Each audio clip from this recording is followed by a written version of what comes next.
capítulo 22. Vamos a leer, por favor, desde el versículo 10. Asimismo, el escriba Safán declaró al rey diciendo: el sacerdote Hilcías me ha dado un libro. Y lo leyó Safán delante del rey. Y cuando el rey hubo oído las palabras del libro de la ley, rasgó sus vestidos. Luego el rey dio orden al sacerdote Hilcías, a Ahicam, hijo de Safán, a Acbor, hijo de Micaías, al escriba Safán y a Asaías, siervo de Israel, diciendo: id y preguntad a Jehová por mí y por el pueblo y por todo Judá acerca de las palabras de este libro que se ha hallado, porque grande es la ira de Jehová que se ha encendido contra nosotros, por cuanto nuestros padres no escucharon las palabras de este libro para hacer conforme a todo lo que nos fue escrito. Entonces fueron el sacerdote Hilcías y Ahicam, Acbor, Safán y Asaías a la profetisa Huira, mujer de Salum, hijo de Ticva, hijo de Arjas, guarda de las vestiduras, la cual moraba en Jerusalén, en la segunda parte de la ciudad, y hablaron con ella. Y ella les dijo: así ha dicho Jehová, el Dios de Israel: decid al varón que os envió a mí. Así dijo Jehová: he aquí yo traigo sobre este lugar y sobre los que en él moran todo el mal del que habla este libro que ha leído el rey de Judá, por cuanto me dejaron a mí y quemaron incienso a dioses ajenos, provocándome a ira con toda la obra de sus manos. Mi ira se ha encendido contra este lugar y no se apagará. Mas el rey de Judá, que os ha enviado para que preguntaseis a Jehová, diréis así: así ha dicho Jehová, el Dios de Israel, por cuanto oíste las palabras del libro, y tu corazón se enterneció, y te humillaste delante de Jehová, cuando oíste lo que yo he pronunciado contra este lugar y contra sus moradores, que vendrán a ser asolados y malditos, y rasgaste tus vestidos y lloraste en mi presencia, también yo te he oído, dice Jehová.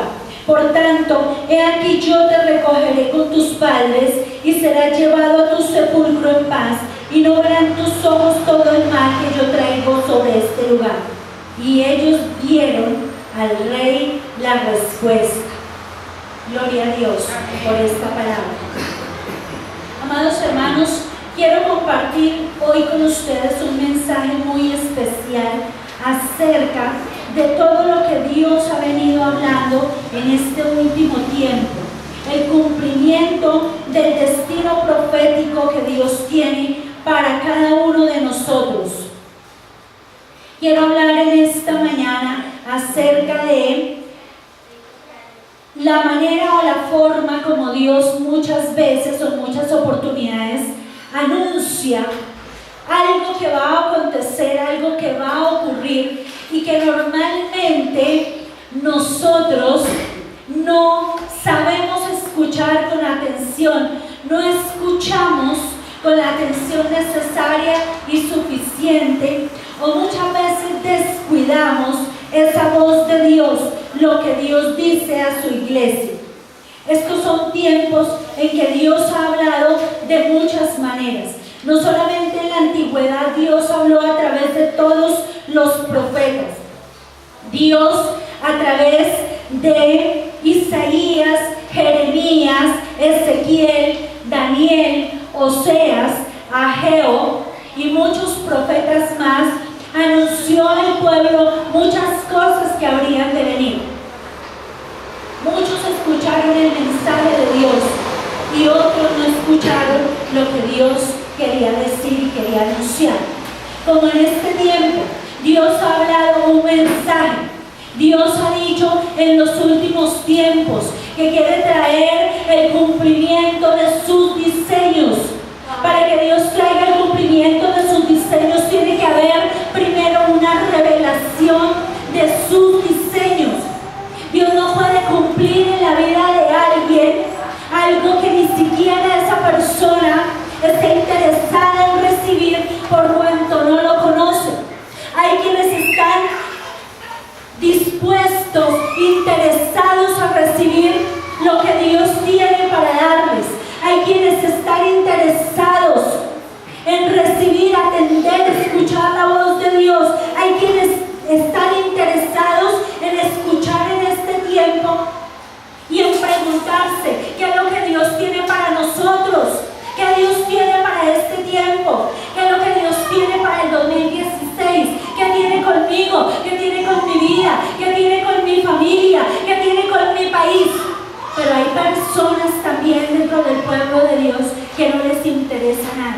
Viven todos los días por vivir, trabajan, caminan todos los días, comen, se visten, estrenan, van y vienen, aún asisten a la iglesia y aún muchos de ellos son juiciosos y traen los diezmos al alfolí. Pero mucho pueblo de Dios no está interesado en qué es lo que tiene Dios para mi vida. ¿Qué es lo que Dios tiene para mí? Algunos le han preguntado eso al Señor, es cierto. Yo sé que hay aquí quien se diga en la cabeza, en esta hora en su mente, yo sí le he preguntado al Señor lo que tiene para mí. Ok, está muy bien. Pero ¿cuántas veces le preguntamos al Señor qué tiene Dios para mí? Pero igual no hacemos nada con lo que Dios nos da. ¿Qué tiene Dios para mí? Pero estamos en las mismas. Los mismos que éramos hace 5 años, hace 10 años, hace 15 años, los mismos religiosos de todos los años, los mismos religiosos de toda la vida, los mismos cristianos de toda la vida, con el mismo conocimiento que estuvimos hace 20 años, hace 30 años, hace 8, el tiempo que sea, cualquiera que sea el tiempo en que hayamos conocido del Señor. Hay gente que no está interesada en saber qué es lo que Dios tiene. Y por causa de ese desinterés, vino el juicio de Dios sobre un pueblo. Primero porque Dios les mantenía diciendo una y otra vez, arrepiéntanse, apártense del pecado, apártense de la maldad, no hagan lo que hacen los pueblos paganos. Y el pueblo, como decimos hoy en día, le entraba por un oído y le salía por el otro. El consejo de Dios no era atendido. Por causa de la dureza del corazón de muchos vino entonces juicio para el pueblo de Israel. Dios había anunciado, levantó al profeta Jeremías para hablar a un pueblo. Viene un cautiverio, voy a llevar a mi pueblo a cautiverio por causa de la desobediencia, por causa de la deshonra, por causa del pecado. Cuando tú miras ese capítulo 22, todo habla del reinado, no solamente de Josías, el capítulo 21, el reinado de Manasés, el reinado de Amón, papá, abuelos, todos en pecado.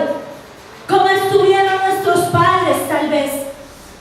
Pero la pregunta no es cómo estuvieron nuestros padres, sino cómo estamos nosotros. ¿Cuántos de los errores que cometieron nuestros padres nosotros estamos dispuestos a repetir? ¿Cuántos? Y lo peor, hermanos, es que a veces nos aterramos de los errores de nuestros ancestros. Y lo peor es que resultamos repitiendo muchos de los errores de nuestros ancestros. Con una diferencia, que muchos de ellos no conocieron lo que tú y yo conocemos hoy. Que muchos de ellos no conocieron la palabra y el Dios al que nosotros conocemos se reveló de la manera como se ha revelado a nosotros. A ellos tal vez nunca nadie les habló tan claro como Dios nos ha hablado a nosotros a través de una predicación, de una palabra, en un ayuno, a través de la radio, a través de lo que sea. Y entonces ellos cometieron esos errores por ignorancia, pero nosotros, hermanos, seguimos cometiendo los mismos errores por ignorancia, porque desconocemos a Dios en nuestros caminos, porque decidimos manejar nuestra vida como nosotros queremos vivirla. Jeremías fue un hombre, un profeta, llamado el profeta llorón, por un ministerio de sufrimiento, de dolor que tuvo. Un hombre que no fue escuchado, llamado para dar un mensaje de exhortación, de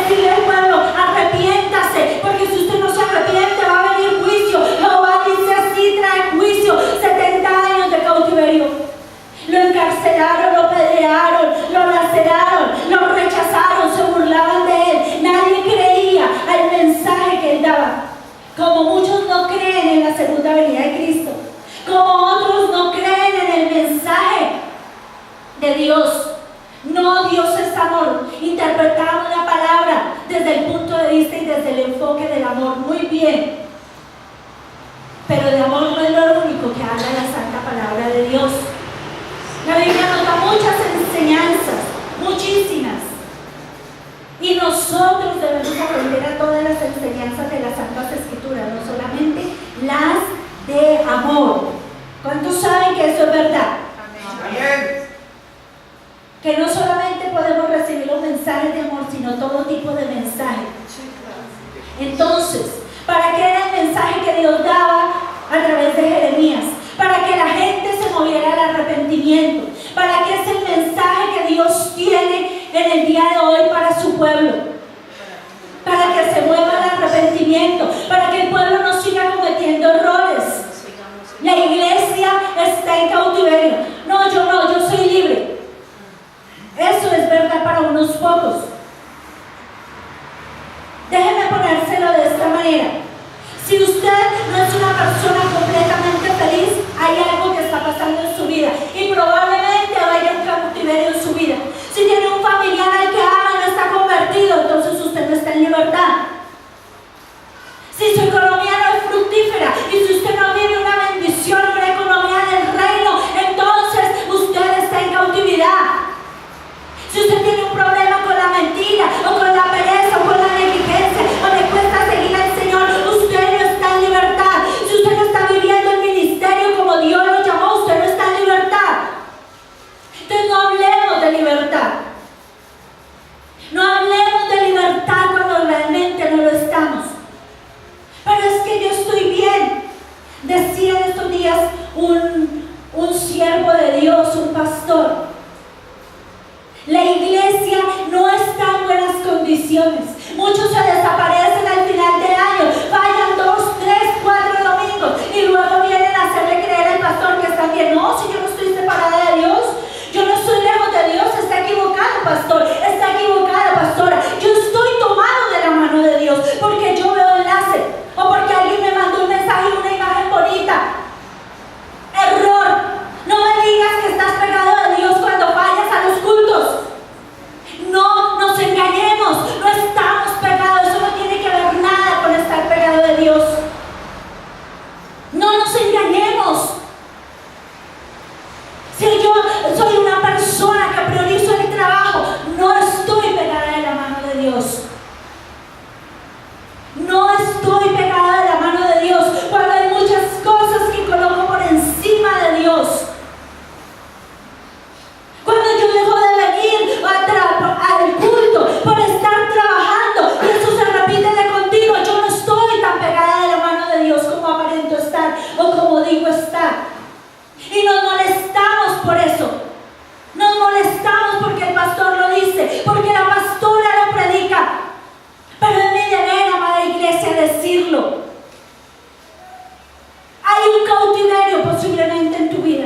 Cuando el trabajo predomina por encima de la relación con Dios, hay un cautiverio en la vida de la persona y quizá ni siquiera se ha dado cuenta. Por causa de la dureza de corazón, muchas veces entramos en cautiverios. El Salmo 107 habla de unos cautiverios, de unos grillos, de unas cadenas que nosotros nos colocamos por iniquidad. O Dios nos coloca por iniquidad, porque allí da a entender que el mismo Dios trae esa iniquidad. Por causa de la rebelión, por causa de la rebeldía del corazón del hombre. Porque insistimos vivir a nuestra manera, insistimos vivir lejos de Dios y hacer lo que nosotros creemos pertinente. Excusados y maquillados desde la palabra del concepto, estoy en la voluntad de Dios.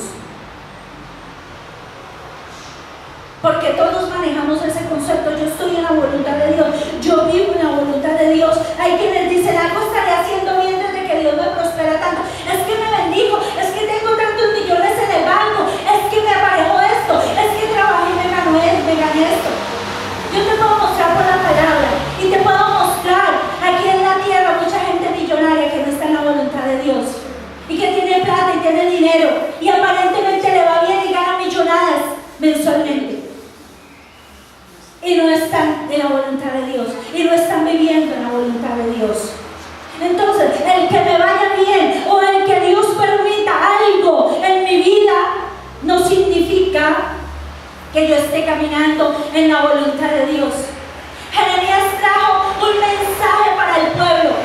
Jeremías anunció al pueblo: ustedes no están bien. Y el pago del pueblo fue: encarcelémoslo, está loco, apedreémoslo.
proféticas. ¿Qué es una generación profética? Una generación profética es que Dios está buscando hombres y mujeres y niños y jóvenes entendidos en su voluntad, que le pregunten qué es lo que tú quieres, porque Colombia está pasando por esto, pero ¿qué tengo que hacer yo por mi país? ¿Qué puedo hacer por mejorar a Colombia? Eso es una generación profética. Una generación profética no es una que ve pasar a su iglesia por necesidad y la ve casi vacía como está esta y sale y se va para buscar una iglesia llena donde ya todo está hecho. Es una generación más bien que dice: Dios, ¿de qué manera yo puedo ayudar en mi iglesia? ¿Cómo puedo levantar este ministerio? ¿Qué más hago? ¿Cuánto más oro? Te ofrezco un ayuno por esta iglesia. Eso es una generación profética. Una generación profética no es una generación que está buscando irse para Europa o irse para Estados Unidos a ver cómo mejora su nivel de vida. Y gloria a Dios si Dios te lleva en propósito para allá, porque entonces ya cumpliste lo que tenías que hacer en Colombia. Pero mientras estés en Colombia, es una generación profética. Dios busca hombres y mujeres que hagan algo por Colombia más que criticarlo. Oración, clamor, ayuno. Este es el territorio que Dios nos dio. Y acá es donde yo tengo que trabajar. Acá tengo que traer almas. Acá yo tengo que venir a traer mis diezmos, mis ofrendas, mi entrega, mi amor, mi colaboración. Hermanos, ¿qué estamos haciendo con lo que Dios nos ha dado, con lo que Dios nos ha entregado? Dios quiere, necesita en esta hora que proclamemos un mensaje diferente. No solamente un mensaje de juicio: Dios te va a castigar o cambia o te vas para el infierno. Sino Dios te ama, Dios tiene algo bueno para ti, Dios te va a levantar. Si tú te entregas en la mano de Dios, Dios puede moldear tu vida, Dios te va a levantar de una manera como tú nunca antes lo habías pensado. Este es el mensaje que nosotros vamos a llevar. Pero también hay que decirle a la gente de vez en cuando: estás viviendo mal, no estás en la voluntad de Dios, no estás en la voluntad de Dios.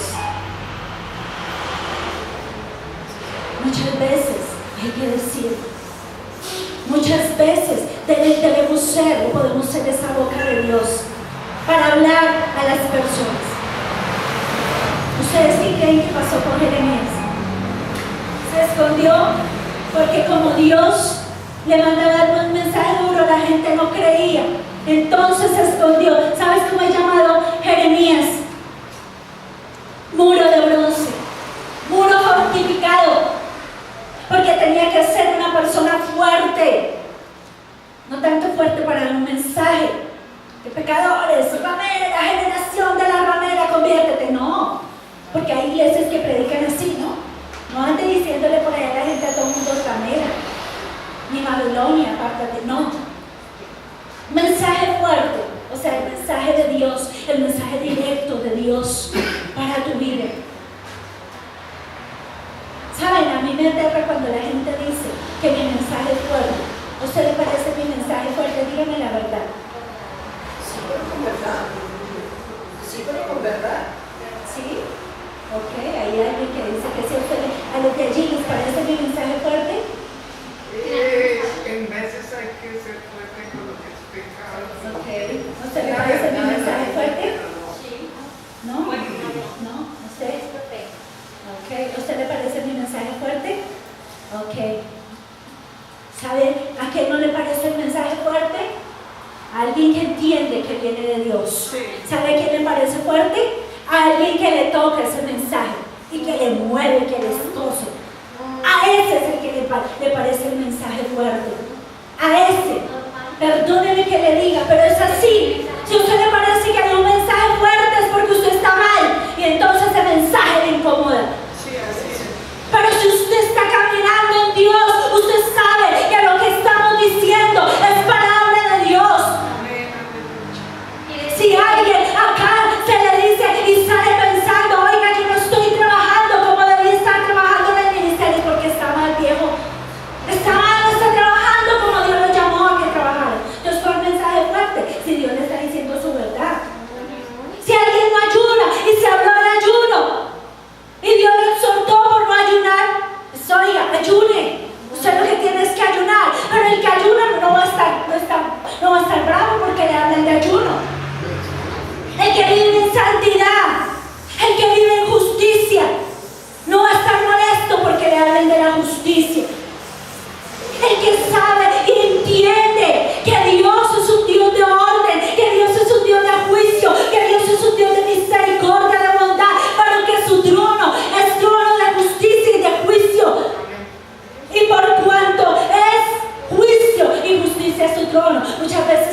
hacernos justicia. De manera que muchas de las cosas que yo estoy viviendo hoy, en todas las áreas de mi vida me las merezco. Y si usted entiende eso, ¿por qué se pone bravo? Porque dice que es un mensaje fuerte. Si usted sabe que lo que usted está pasando lo merece, que muchos están en pobreza porque no han entendido los propósitos de Dios, no viven en la palabra que puede venir bendición. Muchas enfermedades en nuestros cuerpos son por causa del pecado. ¡Wow! ¡Qué fuerte es esa pastora! Es que yo no, bueno, tú no, pero yo sí. Yo sí. Eso es lo que Dios me ha enseñado. Hermano, yo no puedo hablar de otra cosa que Dios no me haya enseñado.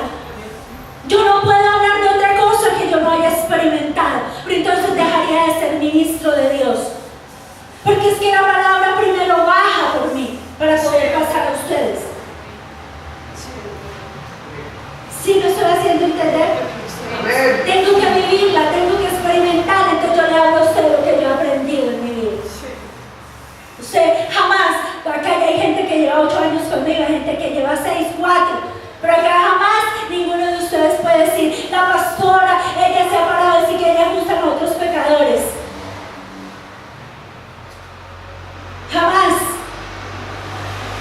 Jamás. Pero cuando yo le digo a usted,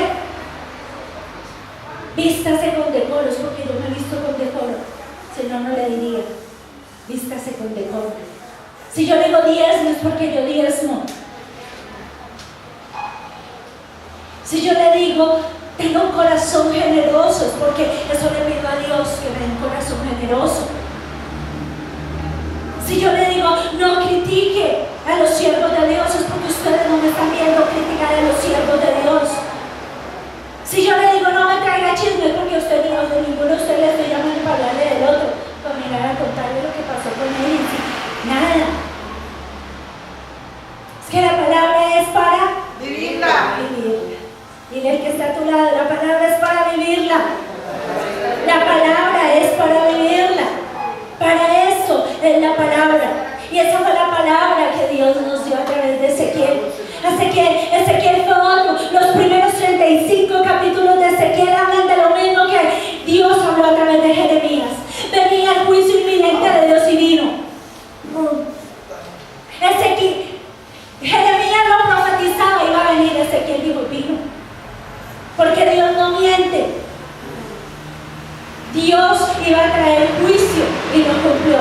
Pero capítulo 36 y 37 de Ezequiel, tú lo miras, ¿qué ves? Ezequiel, un valle de secos, de huesos secos. Profetiza, diles que resuciten, la esperanza del Dios viviente, que por el poder del Espíritu Santo y por el poder de la resurrección, una persona resucite y salga de su cautiverio, salga de su maldad, de su pecado, aún de su castigo, y viva para agradar y glorificar al Señor. Esa es la esperanza de nuestro buen Dios. ¿Para qué trae juicio Dios a una familia, a una nación, a un pueblo? Para que aprendan, no para que se resientan. Hay personas que se pasan 70 años en cautiverio y salen resentidos, amargados a pasar otro cautiverio, a otro castigo por su lengua de queja, a otro castigo por deshonrar a Dios, porque creen lo que yo vivo no me lo merezco. Lo que yo vivo no me lo merezco, dicen algunos. No, es que yo no estoy de acuerdo con el mensaje. Ok, no puedes estar de acuerdo, está muy bien, pero debes estar de acuerdo con Dios. Debes estar de acuerdo con Dios. Y una persona que está de acuerdo con Dios es una persona que está escuchando si este mensaje viene de Dios, porque me habla a través de su palabra, porque yo sé, esto es lo que estoy viviendo, esto es lo que Dios está trayendo en este tiempo. Lo estoy viendo. Ustedes no ven que la iglesia no está en victoria. Yo no estoy hablando sobre los de acá. ¿Sí? Mire su propia vida, mire la mía. No estamos experimentando una victoria victoria total. Y si no experimentamos una victoria total, ¿qué debemos hacer, hermanos? Revisarnos una y otra vez. Una y otra vez. Y mirar qué es lo que el Espíritu Santo nos quiere decir. Ay, yo soy pastora, es que yo tengo mi casa propia y yo estoy experimentando. Es que tener una casa propia no es victoria. Si Dios te ha llamado a un ministerio y tú no desempeñas un ministerio y no estás en victoria. Si Dios no está sanando enfermos a través de ti, ¿dónde está la victoria de Cristo reflejada en tu vida? Si no hay almas aquí nuevas, ¿en dónde está la victoria de Cristo en tu vida? Si tu familia no está toda compartida, ¿dónde está la victoria de Cristo en tu vida? ¿Entienden, hermanos? Entonces, no podemos decir que tenemos